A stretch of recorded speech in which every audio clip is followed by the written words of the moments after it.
What's up, Lumiose trainers? Lumiose trainer Zach here. Now, I think it's pretty obvious to say that Ash-Greninja is one of my favorite Pokemon of all time.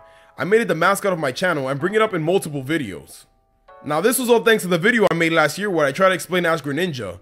This was made during a time where I was just starting out as a YouTuber. That was way before we knew it was going to be in Sun and Moon, and even before it can master the transformation in the anime. Of course, we know a lot more about it now, and I've grown as a YouTuber, so I figured it's been almost a year, why not revisit this theory? Today, I'm gonna fully explain Ash-Greninja. If you think this theory is the same as the original, guess again, cause this time, things are gonna be slightly changed thanks to the new stuff we learned in Sun and Moon. If you're excited for this video, make sure to hit that like button and subscribe if you haven't already. And with that out of the way, let's get started. Alright, so let's take this all the way back to the fall of 2015. It's been a year since ORAS, and we couldn't wait to find out what the next Pokemon games was gonna be. During October's edition of CoroCoro, the 19th season of the Pokemon anime was revealed to be called Pokemon XY&Z. This season was going to focus on Zygarde's new forms as well as Greninja's new transformation. Not much was known about this new form aside from the fact that it's called Ash-Greninja, and it happens when the bond between Ash and Greninja is at its max. So it was time for the speculation train to take off. Now, what exactly was Ash-Greninja? Was it a Mega Evolution? Could this be teasing new Megas for the Kalos starters? Nah, not really, cause this form seems to focus on the fact that it looks like Ash. Well, maybe it's a Burst Evolution. This type of evolution was introduced in a Generation 5 spin-off manga and would allow trainers to fuse with their Pokemon. I don't think that's it either. You can clearly see Ash and Greninja are separated. If this were to be true, they would have been revealed as one character. Greninja is the only one that's going through a change. So no Burst Evolution. That's honestly a pretty weird concept and should stay dead alongside that crappy manga. Alright, so if it's not a Mega Evolution or a Burst Evolution, what is it? Well, many have speculated that it's a new kind of evolution, Synchro Evolution. Synchro Evolution was the fan name given to Greninja's new transformation. Many believed that it was going to be a new type of evolution that would counter Megas in Pokemon Z. Alright, I know Pokemon Z is pretty much dead and will never happen, but this is what we all thought in 2015. The way this was supposed to work is that when a trainer and their Pokemon's bond reaches its max, they can use their new evolution that doesn't require a Mega Stone. In the games, this will probably be unlocked by having max affection in Pokemon Ami.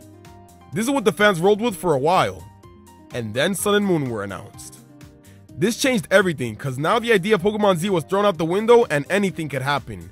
Synchro Evolution was starting to look even more likely because of the Japanese logos. They both showed these little crystals that look a lot like the stones used for Burst Evolution. It's possible that Game Freak could have borrowed this concept of fusion from the manga and used it to create a new evolution that makes the Pokemon look like their trainers. Hey, they did say it all comes together. That was the big slogan for Pokemon Sun and Moon's announcement. Things really started to get interesting when the player characters were introduced and their official artwork had them wearing the new bracelet that had these same crystals on it.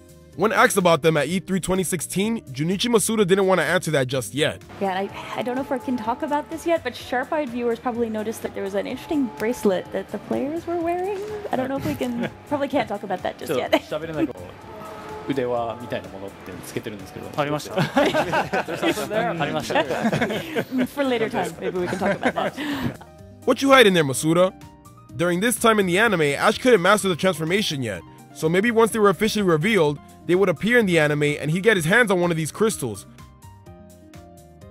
Of course, they were later revealed as Z crystals that have nothing to do with the transformation. So what the heck was Ash-Greninja? In the episode Kalos League Passion with a Certain Flair, Professor Sycamore whips out his Kindle Fire and finally explains Greninja's transformation. It's called the Bond Phenomenon, and it unlocks the Pokemon's latent skills when the trust between it and its trainer is at its max.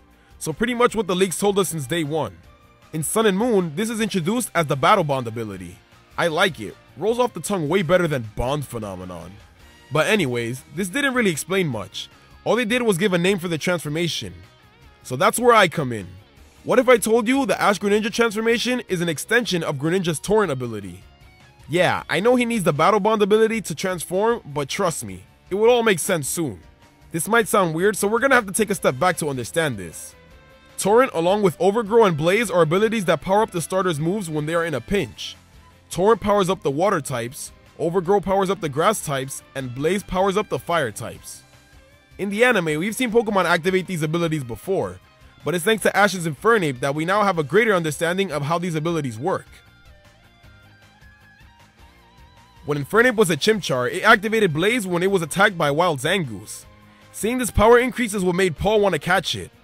After Chimchar joins Paul's team, it can no longer use Blaze the way it did when it was a wild Pokemon, but instead uses a much weaker version. After Paul releases Chimchar and Ash catches it instead, it uses a version of Blaze that's even more powerful than when it was wild. This boost was so powerful that it made Chimchar freak out, and it had to fully evolve in order to control it. So what did we learn about the Blaze ability? Well, we knew that it increases your power when you're in a pinch, but now we also know that its power increase can vary depending on how the Pokemon is raised. If you treat your Pokemon terribly like Paul, you get a small increase. But if you treat your Pokemon with love and have a real connection with them, you get a crazy increase. So if this happens for Blaze, the same might be true for Overgrow and Torrent. Now how does this connect to Ash-Greninja?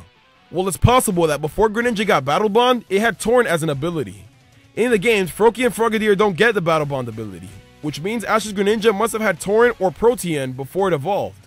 I'm pretty sure it was Torrent. Regular Greninjas do have that as an ability after all, especially ones given to you by the regional professor. And where did Ash's Greninja come from? Professor Sycamore. So how did Ash's Greninja go from having Torrent to Battle Bond as an ability? Well, like I said before, the transformation that comes with Battle Bond might just be an extension of Torrent, Blaze, and Overgrow. I believe the 3 starter abilities give you more power the stronger the bond between the trainer and Pokemon is. If their bond is at its max, like Ash and Greninja, the Pokemon unlocks the Battle Bond ability, allowing it to transform and take on its trainer's appearance. When Infernape uses Blaze, its eyes glow red, and what a weird coincidence that Greninja does the same thing when it's about to transform. These red eyes might be a hint that these two abilities really are connected. Not just that, but before Ash-Greninja truly mastered its transformation, it would always activate it when it was in a pinch, just like Torrent or Blaze would. This could have been a transitional period where Greninja still had the Torrent ability, but was slowly tapping into the power that comes with Battle Bond. Once the ability is fully unlocked, it can transform at will and doesn't have to be badly injured to do it. This isn't really how it works in the games, but hey, this is the same universe where Pikachu took down a Rhydon by aiming for the horns.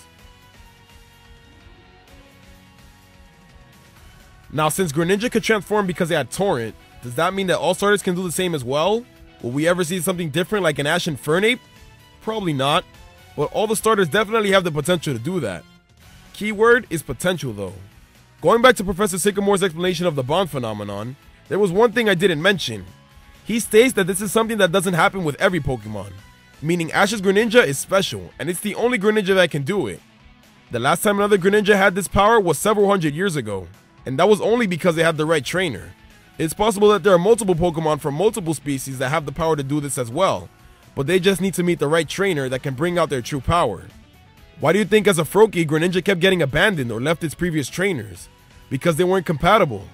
It wasn't until it joined Ash that it can unlock its true potential and finally power up. Hey, that sounds a lot like Infernape. Maybe an Ash-Infernape really can happen. I'll let you decide on that one. Thanks for watching, everyone. It was really fun to revisit this theory and improve on it. But you know, I'm not the one who originally started this theory. It was actually inspired by Pokeamino user Barry. I'll leave a link to her original theory in the description. Let me know what you guys think in the comments. Do you think I'm getting onto something? Do you think I'm right? Do you think I'm wrong? Also, the people who actually seen the original, let me know what you think. Is this a way better version or do you like the original? I know I made it during a time where we didn't know everything, so obviously I got things wrong, but I try to fix those mistakes. Alright, it's time for me to head out now. Make sure to hit that like button and subscribe if you haven't already. Also, follow me on Twitter to check out when a new video is coming out or if you just want to know what's going on with me. Last but not least, make sure you live your life to the fullest, and I'll see you all next time.